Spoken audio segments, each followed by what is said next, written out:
With flu season right around the corner, many people are already getting the sniffles. So for today's Arise to Your Health, we're helping you fight fevers and stay clear of colds with tips from CBS News medical contributor, Dr. Holly Phillips. Welcome to the show. Thank you Dr. for having Holly. me, but Shannon, stay over there with your sniffles. Hand sanitizer, You know, I'm here please. to talk about it, not catch it. Right, okay. Before we talk about flu and fevers and colds and all of that, let's talk about Tom Hanks. Right. Do you feel like weight fluctuations over the years played a role in his type 2 diabetes? You know, it's impossible to say for sure, but I think it's absolutely, feasible that really he gained 60 pounds for this role, lost 30 for the other, went up again, and we have found that people who have dramatic weight fluctuations are more at risk for type 2 diabetes. So it is entirely possible that that played a role. But, you know, other things contribute to diabetes, right? Anybody who's over 45 is at risk of type 2, and anybody who has, who's maintains being overweight or is obese, that puts you at risk, and also family history. So we don't know the whole story with Tom Hanks, but it's likely some of that contributed to it. Well, now we know the risk of that. Now let's move on to the colds, because we have to find out. Everyone in the offices was walking around sick, not me, I promise, Right. not me. But there are enough people around here that we thought we would address this. So what are some of the common ways to avoid getting sick around this time of the year? Well, Shannon, you basically just said it. Everybody around here is walking around sick.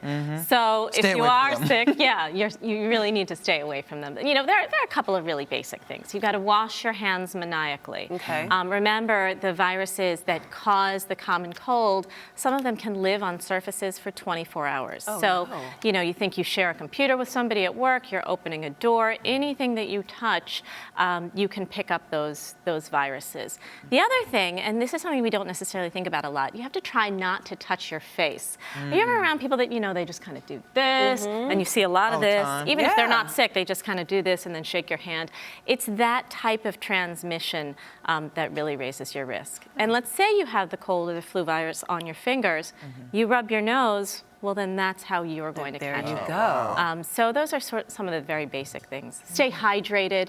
You're Really? less likely to Water? get sick. Yeah, water. Just make sure you're not dehydrated, because you know virus is really attached to your mucous membranes more if you are. So try and stay hydrated. Those are the basic things. And stay away from the sick people. And sleep Anybody helps, at your right? office. Does Yeah. sleep really play a role in this? Sleep does. Anything that keeps you healthy, keeps your immune system healthy, right? You got to eat well, you got to exercise, you got to sleep well. You know, all of those things help. I was going to lean in and ask you this question, but now I'm afraid to touch my face. Right. So, There you go. But Dr. Holly, last week I thought I had a cold. Turns out it was just allergies. How do you tell the difference? You know, it's a terrible, terrible ragweed season right now. So in the spring, trees are what cause the pollen. Then over the summer, you get flowers and grasses and weeds. Fall is primarily ragweed season. We're seeing like these epidemic pollen numbers I felt right it all now. last week. It was terrible. Yeah, you know, and it actually can be really tricky to tell the difference. There's some small things. Allergies tend to affect your eyes more than the common cold. So if your primary symptoms are just the eyes are running and itchy, that's probably more kind of allergy-like. Also, with a cold, if you feel stuffy, it should be sort of thick yellow mucus, not to gross everybody out. But whereas with allergies, it's kind of just thin, watery mucus. Okay. But the biggest thing really is that with allergies, you won't feel achy. You shouldn't feel tremendously achy, and you shouldn't feel tremendously wiped out like you do when you have a cold. Okay. But it can be really hard to tell the difference between the two.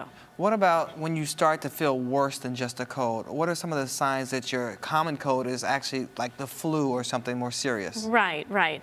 Well, the flu, number one, get your flu shot. It works. Oh, really? Okay. Yeah. The flu is a really distinctive illness. You know, a lot of times when people have a common cold, they'll come into my office and they're like, I've got the flu, I just know it, you know, I feel kind of bad.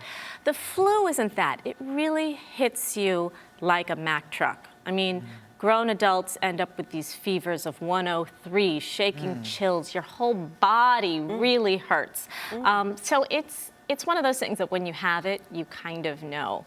Got you. But if you have a cold and it lingers on for a while, you are at risk of what we call secondary infections, right? Like bronchitis or sinusitis, where what started out as a virus becomes a bacteria, and then you need antibiotics. You can't tell that, though, until about 7 to 10 days into the illness. Oh, no. Well, speaking of antibiotics, you know, there are hundreds of over-the-counter medications, drugs, immune system boosters, but does any of that really work? I see a lot of people popping, you know, what about emergency? Airborne, all of those. Really? No, absolutely not. You know, really, the studies... So that's just a hustle? Well, the studies don't back it up. I will say, you know, antihistamines, things like chlorotrimazole over the counter or Sudafed, they will, if you need to go to work, they'll cut down on your, you know, congestion. They'll give you a little bit of energy. You'll feel better for that day, but they're not making you get better. They're just masking your symptoms. Do they prevent you from getting sick then? Oh, absolutely not. No. Oh.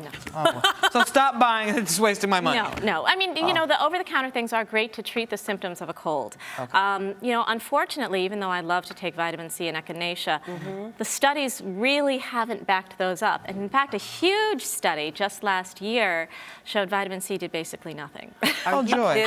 No, but you know what? So is it a placebo effect? People think it's working, exactly. so it's working? And you know, for most people, it won't hurt you, you know, so you might as well take it if you feel like it's working. And I think a lot of it is in the mind. If you feel healthy, you are, of course, more likely to be healthy. Good point. But all that stuff over the counter, it's not doing too much. Okay, well, you did mention the flu shot. And I know some skeptics say, oh, if I get the flu shot, I'm going to get the flu, or I'm going to get sick. Is that possible? No, you cannot get the flu from a flu shot. It's just, it's physiologically impossible. Really? Yep. You know what? The flu shot is effective. About 70, you know, depends on the year, right? Sometimes it's 70% effective. It's been up to 90% effective.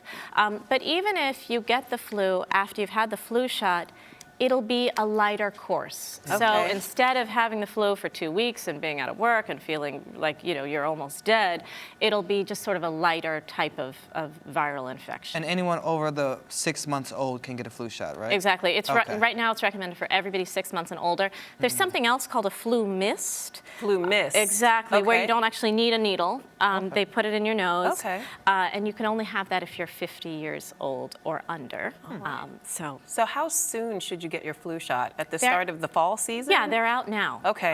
Right now, and of course, there's a government shutdown, so the CDC isn't able to track the flu. Nice. But we think there aren't too many cases yet. So really now's the time to get it. Get it early so that November, December, when we start to see those cases rise, you're protected. Let's talk about Obamacare. So is this covered under Obamacare, the flu shot, or no? The flu shot really should be. Yeah. Right. I mean, but I guess we got to get the government to open up so that we can get Obamacare. Exactly. So that we can get Obamacare working. You know, the idea really with the Affordable Care Act is that those 46 million Americans who have no insurance at all will then have access to some. You know, I know there's so much talk about, oh, the system's not right. Oh, you know, this is failing and that's failing.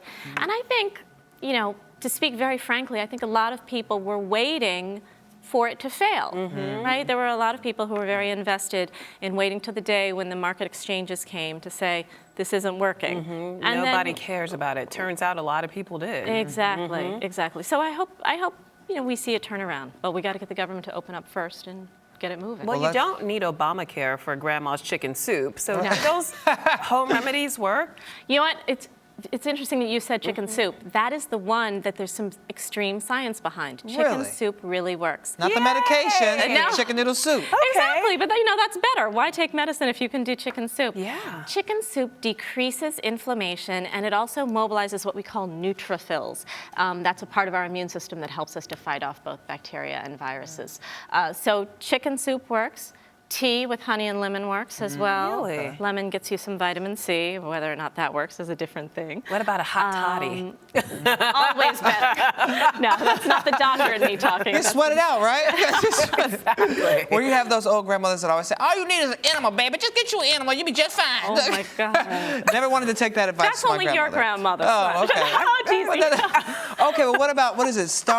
Feed a fever, starve a cold? Does that work? I think for both, for everything, you're supposed to stay, number one, well hydrated and then keep your nutrition up. You know, there's never a point, I think, in really force feeding yourself. You can go for a day eating very lightly or just having fluids. But the idea is to get some nutrition in. Okay. All And stay healthy and wash those hands, Wash right? those hands. Don't touch your Exactly. face. All right. And that's even more important. Don't touch the face. All right, Dr. Holly. I think we're going to be healthy for the rest of the like year. it. Thank you, Dr. Deal. I would shake your hand, but I don't know. we don't do that. You can join us yourself. All right, you guys, you're watching Arise Entertainment 360.